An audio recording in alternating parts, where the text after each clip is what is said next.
In Warzone, we need every advantage we can get, which is why today's video is about how to boost your frames per second, or FPS, in Warzone on console and PC. So this includes Xbox One and PS4, as well as the latest generation, including Xbox Series S and X, and PS5, and of course, all kinds of different PCs. Now obviously PC players have the potential to get much higher rates than these consoles ever could, but if you're on console, you might as well try and get the maximum you possibly can to 1. Have a beautiful looking game, and 2. Improve your game by having the most information possible thrust into your eyes. First person shooters, particularly huge graphically demanding ones such as Warzone, sometimes can cause dropped frames or just not the prettiest picture.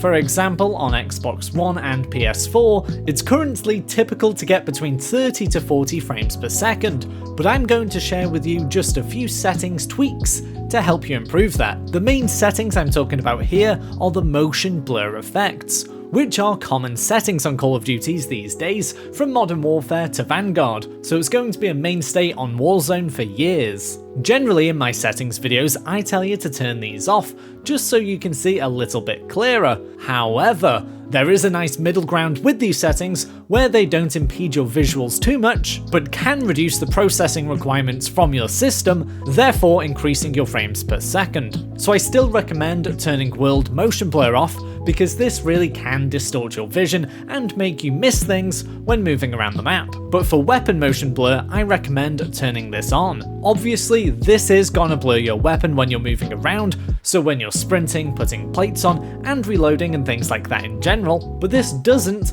ruin your visuals to the extent that you're going to miss seeing enemy players or loot. But by turning the weapon motion blur on, it does mean the game doesn't have to do that extra bit of rendering for your weapon, leaving some processing resources free to boost your frames per second and deliver a smoother visual experience. If you've already got some good processing, then turning this on may be negligible, but it still will help get those frames up just a little bit. But if you're on an older generation console, we're talking about a 10 to 15 FPS boost. Having weapon motion blur on may take a few games getting used to if you usually have it switched off, but the smoothness it offers in frames per second is just so worth it. If this video has been helpful, be sure to subscribe, and bye for now.